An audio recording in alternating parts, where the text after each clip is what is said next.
The Disappearance of Haruhi Suzumiya is a movie based on the hit anime series. It's an entirely new storyline for the Haruhi franchise. Here's a quick summary for you. Keion wakes up to find that Haruhi is gone, but wait, that's not all. It seems that Keion is in a different version of his own world, where everything is different. Haruhi and Kozumiya are nowhere to be seen. Miku is just a normal student, not a big breast time traveler anymore. Although she is one of those things, if you know what I mean. Haha, wink wink.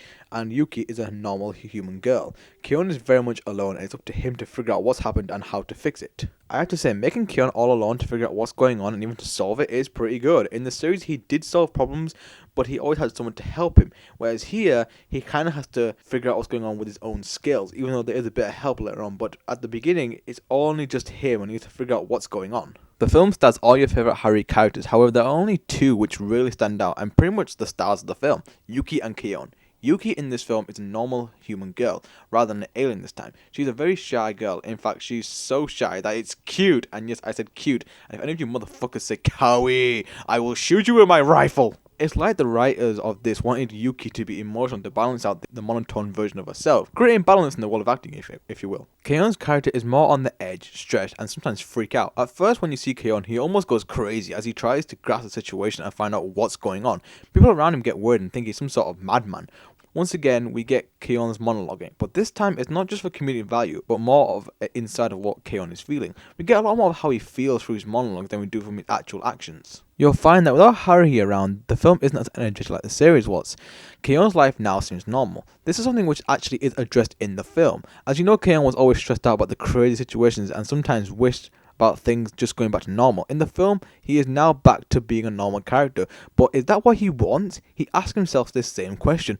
Does he want this easy life or go back to the crazy world with time travelers and espers? One of the big aspects for me which I really love is the relationship between Keion and this version of Yuki. Yuki starts off shy towards him, but really, she wants him around. It's clear that Yuki likes having Keion around the club room. It seems she doesn't have any other friends besides Ryoko. Yuki really likes Keion around. You can see this by some of her actions. Although they just sit in silence a lot of times, I think Yuki does enjoy having the company. And I even think Yuki may have some feelings for him because of how nice he is to her. The film is very quiet. There are a lot of moments when nobody says anything at all. We just bathe in the silence of the film.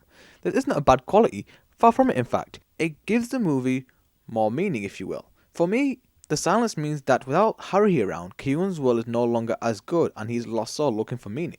With Yuki being human, you can sort of see the contrast between her and the monotone character. In fact, I think this emotional side really does go in conjunction with her monotone character. I think this is how she truly feels, but she can't because she's programmed not to have emotion.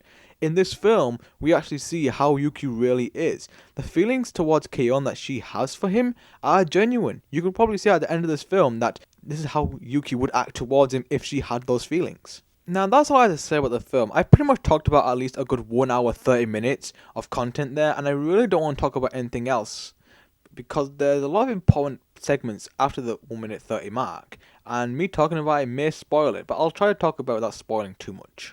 Now there are a few scenes in this film which are metaphors. Some of the environments do have other meanings to it. Any idiot can see that, but during this time Keion does have to come to a conclusion about his life he leads, and even does ask what he wants.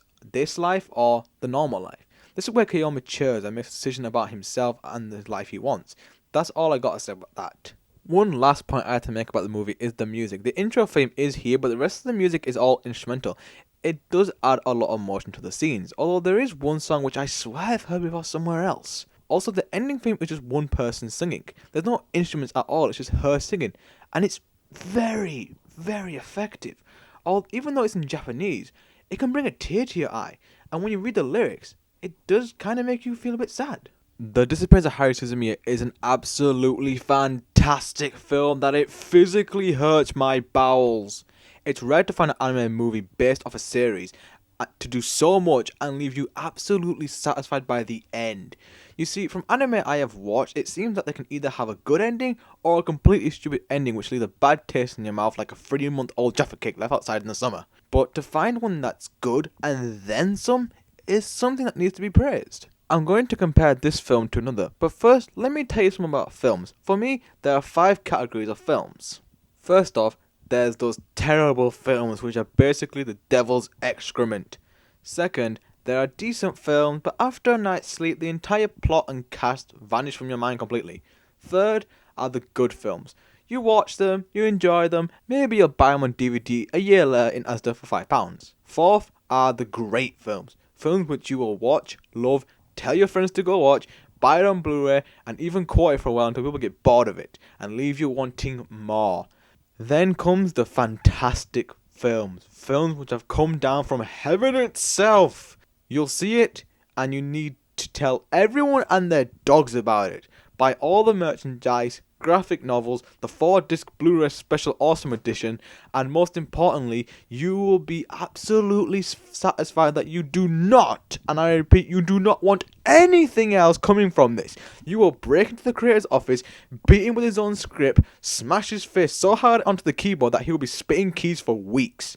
So they don't make a sequel to this because the ending was tightly packed. Now for that film I was going to compare it to, which is, ta-da! Tenchi Forever, or In Love 2 as known in Japan. You may be wondering, Retro, why are you comparing this to Tenchi Forever? Well, there's a reason for this. You see, Tenchi Forever is a movie based off the Tenchi Universe TV series. It continues the story from Universe and also conclude the storyline, but it's not just a normal ending. But my god, it was so good that my mind was blown away at how good and how tightly made it was. Tenchi Forever had so much in less than 2 hours. It developed and matured the characters which we've known for so long, and it had so much touching moments, and the ending, my fucking god, is the greatest thing I've ever seen. Tenchi Forever hits all the emotions you want from a film and leaves you not wanting more, but completely and utterly satisfied from the film that even the biggest fanboy will say that is it for this series. There is nothing more that can go on. And since then, I have used Tenchi Forever as a measuring stick to see if films based off an anime series can do all these things. And so far, Tenchi Forever sits on Mount Olympus and smites any anime film which tries to get on top. Until now, the disappearance of Haruhi Suzumiya not only made it to the top, but is having a nice cup of tea with Tenchi, playing bingo, exchanging numbers, and eventually moving in together. The Disappearance of Haruhi Suzumiya is a great film, and I cannot express how good the film is. It's tightly made. Everything that was needed in the Disappearance of Haruhi Suzumiya was in the Disappearance of Haruhi Suzumiya. There was no faffing about like some parts in the series. It had the necessities of the film. It's every emotion you want, like Tenchi Forever did. Kion and Yuki, and even a bit of Haruhi, have a lot of development, and Kion even matures by the end of the film. I give the Disappearance of Haruhi Suzumiya the highest score I can give it, which is a 10 out of 10. And here is another personal note. I think this is where we should end Haruhi. I think this is it. It must stop and never see the light of day again. Seriously, how do you follow up this movie? I think Haruhi should just hang itself on the rope of its own success, and I really don't mean it in a bad way. If anything, that's a good thing, because if you drag something out, eventually it will get old. A good example of this, with Dragon Ball Z, it ended very well, but yet they brought out GT, which I will never like, and I refuse to watch. Same goes with Bleach and Naruto. It keeps on going. Eventually, it's going to be like, can you please go away? Here's 50p for bus fare. Get out of here.